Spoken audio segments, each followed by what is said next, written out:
Hi, it's Mark from Moose Market PR, the editor of Punchline magazine. Today I'm with Terry Waite.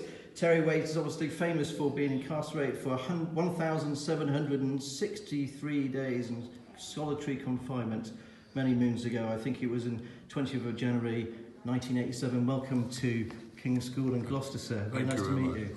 So, can I ask you why you're here today and why you're in King's School? Well, I'm in Gloucester today at the King's School to give out the prizes and also to give a short speech. And what I want to speak about today is the importance of keeping your mind alive.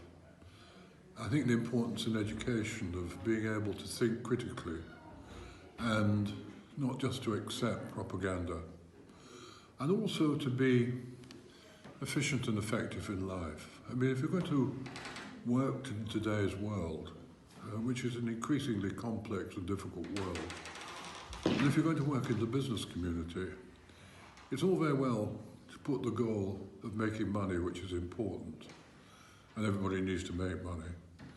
But I think that isn't the only goal. I think one of the important goals in life is to live life as fully as possible, to make it satisfactorily for yourself as well as for your neighbour.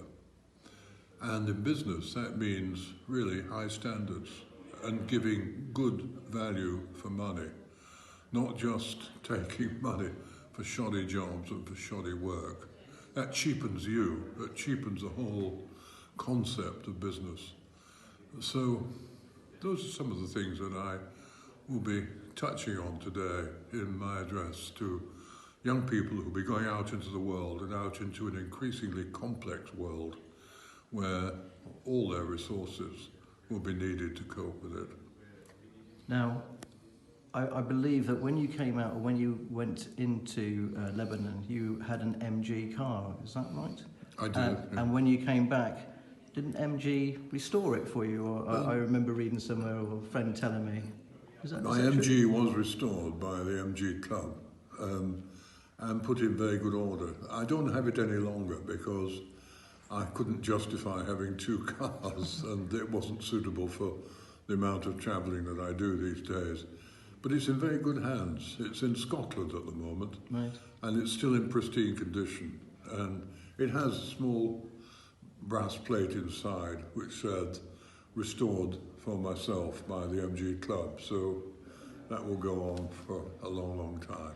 Now, I don't know if you know, sir, but this is actually the third time I've met you. The second time I met you was actually when I bought your book when you were appearing here in Gloucester in Westgate Street, and you kindly signed it for me many, many moons ago. I was working for the local newspaper at the time. But before that, I was actually in the Air Force, and I was based at RAF Akrotiri when you were released. I came through Akrotiri, yeah. And I don't know if you know, but well, you wouldn't know, but I actually made your sandwiches for you. Did when you were released. I don't even remember that at all. But apparently I was the first person to give you some sandwiches when you were released. Well. I read your book to see if I was mentioned, but I'm not. Anyway, it's a pleasure to meet you again, sir, and it's a real honour, and I look forward to it. As I remember going through Akrotiri, coming back from Lebanon, stopping in Akrotiri just for one night, and then back to Lynham. Yes. A long time ago now, but the memories are still there. Because apparently they couldn't find you shoes to fit, is that right? No, they couldn't, because I've got size 14. Yes, I remember that. Eventually they got some from the Naval Dockyard. Yes. So I always remember I was called out at 2 o'clock in the morning, you see, and I was told that you could have whatever you wanted to eat, whatever your request was. And the request came back to the kitchen saying that you'd like a ham and tomato sandwich and tuna and cucumber. Really? That's right, yes, and that's what I made you, and I took it upstairs to the offices, and you were standing on the side. That goes to show I still had healthy options. And I was always very proud of that moment. Thank you very much for meeting us. Thank you. Thank you. Yeah.